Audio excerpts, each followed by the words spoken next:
Este é o módulo de estudo número 33, com o seguinte tema: Jesus começou o seu ministério.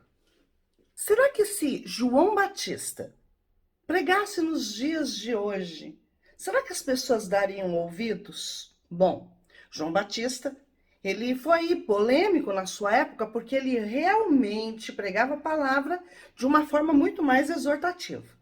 E as pessoas não gostavam, muitas pessoas não gostavam disso.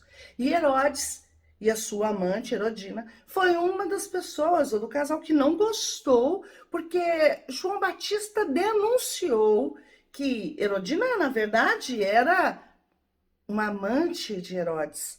E ela, na verdade, era esposa do irmão de Herodes, Filipe. Então, não era por direito dele ficar com esta mulher. E eles não gostaram disso. Devido a isso, Herodes mandou aprisionar João Batista no cárcere. E após a prisão de João Batista, Jesus inicia o seu ministério. Quer dizer que João cumpriu cabalmente o ministério ao qual ele nasceu para fazer. Ele preparou os caminhos para o Senhor.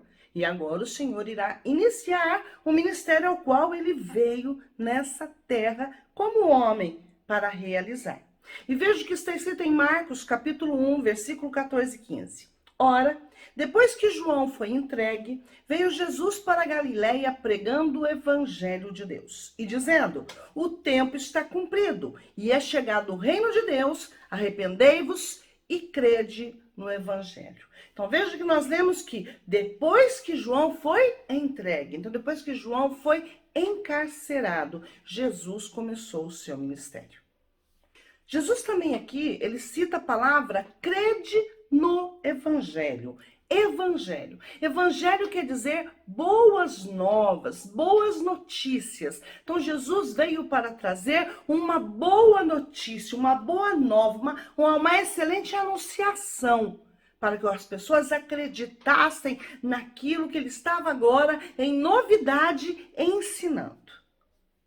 Por que Jesus enfatiza tanto o ter fé? Porque a fé é importante, né? Sem fé, como está escrito em Hebreus capítulo 11, versículo 6. Ora, sem fé é impossível agradar a Deus, porque é necessário que aquele que se aproxima de Deus creia que ele existe e que é galardoador dos que o buscam. Então veja, sem fé nós não podemos agradar a Deus, temos que acreditar que ele existe, senão como é que nós iremos orar, não é mesmo? Ou, por que estaríamos aqui? Se não cremos num Deus, por que nós iremos estudar algo sobre algum assunto teológico? Não é mesmo? Então, essa aqui é a verdade. Então, precisa de ter fé. A subjetividade principal que tem que ser usada, empregada para isto, é a nossa fé.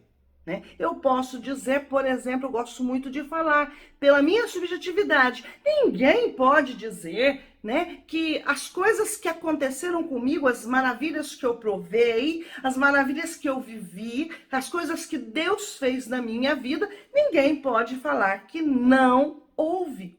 Porque eu digo, afirmo, tenho vivido isso, pois houve. Então é por isso que é uma coisa que cada um vai desejar ou não. Se você está aqui, eu acredito que é porque você deseja aprender da palavra de Deus. Jesus, começando seu ministério, veja o que está escrito em Marcos, capítulo 1, do versículo 16 ao 20. Está assim: E, andando junto do mar da Galileia, viu a Simão e a André, irmão de Simão, os quais lançavam a rede ao mar, pois eram pescadores. Disse-lhe Jesus: Vinde após mim, e eu farei que vos torneis pescadores de homens. Então eles, deixando imediatamente as suas redes, o seguiram. E ele, passando um pouco adiante, viu Tiago, filho de Zebedeu, e João, seu irmão, que estavam no barco, consertando as redes. E logo os chamou. Eles, deixando seu pai Zebedeu no barco com os empregados, os seguiram. Jesus começou a chamar os seus discípulos. Na verdade, aqui são aqueles até inclusive que não apenas vão seguir Jesus, mas vão se tornar os apóstolos apóstolos de Jesus Cristo, aqueles que serão os divulgadores da igreja primitiva, vão iniciar a igreja de Jesus Cristo após a morte e ressurreição de Jesus Cristo. Ele está aqui já chamando essas pessoas para preparar elas para poder. Não é a mesma coisa, já pensou? Se eu estivesse aqui ensinando a palavra, eu vou ensinar a Bíblia, né? Mas você perguntasse assim para mim, mas você já leu a Bíblia? Não. Mas como que eu vou ensinar algo que eu não fui preparada, que eu ainda não aprendi, não é mesmo? O mínimo para mim poder ensinar a Bíblia é ler a Bíblia, e não só uma vez, mas várias vezes, inteira, de Gênesis a Apocalipse. Então é isso que Jesus ia fazer com esses homens, iria os preparar, ensinar a eles, para que eles depois pudessem continuar, dar continuidade à obra do Senhor. Jesus, o ministério dele, os 3 anos e meio que ele passou aqui na terra, foi simplesmente ensinar. Antes de sua morte, que ele, na verdade, ele veio para isto, para morrer por nós, este era o ministério principal de Jesus Cristo, mas enquanto esse dia não chegava, ele ensinava a palavra, ele ensinava as escrituras. Marcos capítulo 1, versículo 21 e 22. Entraram em Cafarnaum e logo, no sábado, indo ele à sinagoga, pôs-se a ensinar. E maravilharam-se da sua doutrina, porque os ensinava como tendo autoridade e não como os escribas. Nós já vimos aqui algo sobre os escribas, né? Os escribas eram líderes religiosos que estavam sempre em contato com a palavra, com os pergaminhos, né? E sinagoga, vou explicar aqui o que é, era um local onde eles se reuniam para poder aprender a Bíblia. Então se esperava que eles soubessem a Bíblia. E saber a Bíblia não é apenas aprender a letra.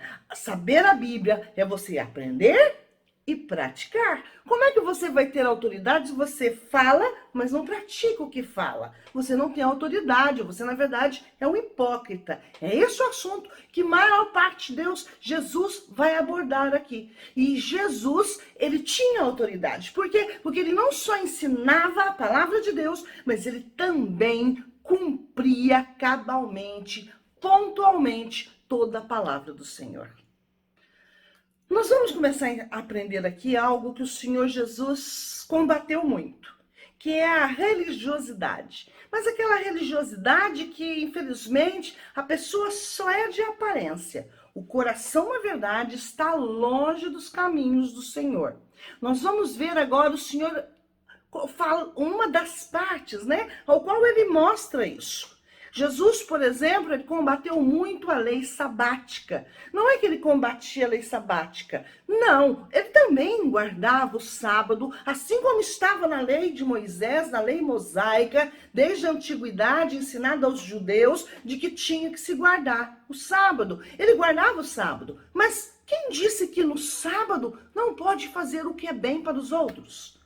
Não está escrito isso nas Escrituras. De que não se deve, pois muito pelo contrário, se eu estou fazendo bem para alguém, eu estou, na verdade, fazendo a obra de Deus, não é? Quando você faz bem a alguém, você não está ali, na verdade, representando a vontade de Deus, mas esses homens, esses líderes religiosos que estavam em volta de Jesus, que estavam na sinagoga, nos templos, eles eram tão religiosos, somente por fora. O coração estava longe dos caminhos do Senhor, porque eles não vão conseguir enxergar em Jesus agora Deus, o amor de Deus. Eles não vão conseguir enxergar que Jesus estava mostrando o amor de Deus para com a humanidade. Porque o sábado foi feito para o homem se preservar e buscar a Deus. Porque senão o homem fica só trabalhando, se ocupando de tantas coisas e não busca o Senhor. Exatamente. Agora, o sábado não foi dado para virar apenas um dia religioso, né? Aí você pode falar assim, Rose, mas nós não guardamos o sábado? Sim, porque depois nós vamos ver que mudou para domingo, né? Aí muitas pessoas falam assim que a Igreja Católica mudou para o domingo. Eu vou mostrar para você que não. Quem mudou para o domingo, dia do Senhor, foi o próprio Senhor. Mas isso é assunto para os próximos módulos. Vamos continuar aqui? Então veja, uma dessas situações em que Jesus já está curando no sábado, ou seja, fazendo bem no dia de sábado. Marcos capítulo 1, versículo 23 ao 26, está assim: Ora, estava na sinagoga um homem possesso do espírito imundo, ao qual gritou: Que temos nós contigo, Jesus Nazareno? Vieste destruir-nos? Bem sei que és o Santo de Deus. Mas Jesus o repreendeu, dizendo: Cala-te e sai dele. Então o espírito imundo, convulsionando-o e clamando com grande voz, saiu dele. Como se diz, você já viu esta cena? Sim, pessoas possuídas de demônio, elas se convulsionam, né, espumam pela boca, se jogam no chão e assim por diante. Veja, este homem estava possuído por demônios. Nunca até então tinha se visto alguém livrar alguém da possessão de demônios, né? E Jesus agora vai mostrar o poder que ele tem, a autoridade que ele tem, que até mesmo os espíritos imundos ele dá a ordem e eles saem. E Jesus vai falar para este homem, ou seja, na verdade, para os demônios que estão neste homem: cala-te e sai. Porque os demônios sabiam quem era Jesus. Então usou a boca do homem para falar: bem sabemos quem és tu. Exatamente. Mas Jesus vai repreender e falar para ficarem quietos, por causa que é para sair daquele homem. E assim eles tiveram que obedecer. Lógico que primeiro eles fizeram a beleza da baguncinha deles que eles gostam de fazer, mas tiveram que obedecer. Quando o povo viu isto, Jesus libertando o homem da possessão de demônios, veja o que acontece. Em Marcos capítulo 1, versículo 27 e 28. E todos se maravilharam a ponto de perguntarem entre si, dizendo: que é isso? Uma nova doutrina com autoridade? Pois ele ordena aos espíritos imundos e eles lhe obedecem. E logo correu a sua fama por toda a região da Galileia. Jesus começou a ser afamado, porque naquela época o que se preservava era mais a oralidade, né? A comunicação oral. Então as pessoas começaram a anunciar oralmente, pela boca, pela fala, um para os outros. E a fama de Jesus começou naquela circunvizinhança todinha, começou a ficar grande. Veja o que está escrito em Marcos capítulo 1, versículo do 34 ao 39. E ele curou muitos doentes, atacados de diversas moléstias, expulsou muitos demônios, mas não permitia que os demônios falassem, porque o conheciam. De madrugada, ainda bem escuro, levantou-se, saiu e foi a um lugar deserto. Aí ali orava. Foram, pois, Simão e seus companheiros procuraram. Quando o encontraram, disseram-lhe: todos te buscam. Respondeu-lhe Jesus: vamos a outras partes, aos povoados vizinhos, para que eu pregue ali também, pois para isso é que vim. Foi então por toda a Galileia, pregando nas sinagogas deles e expulsando os demônios. Então Jesus não ficou preso a um só lugar, todas as pessoas, ele não veio para curar, ele não veio para expulsar demônios, mas ele, como Deus, mostra o amor que Deus tem para conosco, a humanidade. Olha só. Nós somos tão pequenos e o Senhor nos ama, porque ele não conseguia ver o sofrimento da humanidade sem fazer nada. E ele acabava libertando dos demônios, acabava curando, tirando as pessoas do seu sofrimento. Uma doença muito grave que assolava as pessoas naquela época era a lepra. Lepra era a hanseníase, né? Nossa, conhecida hoje, ao qual a pessoa, infelizmente, praticamente vai apodrecendo viva, sua carne vai apodrecendo. Olha o que acontece agora em Marcos capítulo 1, versículo do 40 ao 42. E veio a ele um leproso que, de joelhos, lhe rogava, dizendo: se quiseres, bem podes tornar-me limpo. E Jesus, pois, compadecido dele, estendendo a mão, tocou-o e disse-lhe: quero ser limpo. Imediatamente desapareceu dele a lepra e ficou limpo. Olha que interessante. A lei mosaica proibia que um homem santo e puro tocasse num leproso. E Jesus tocou nele.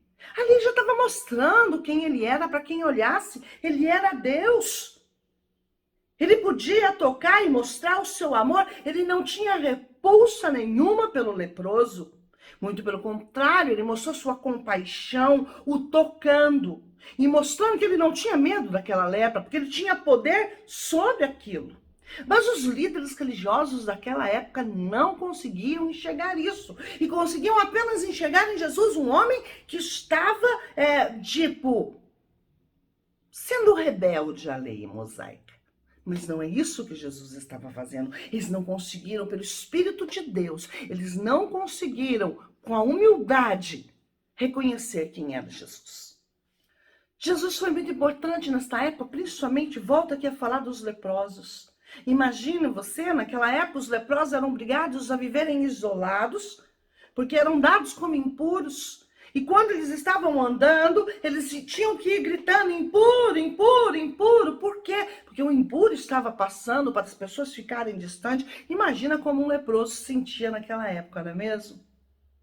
Pois bem, Jesus veio para mudar isso. E ele veio para mudar a história também hoje. Você também. Porque o que a lepra pode representar hoje? As nossas impurezas, os nossos pecados.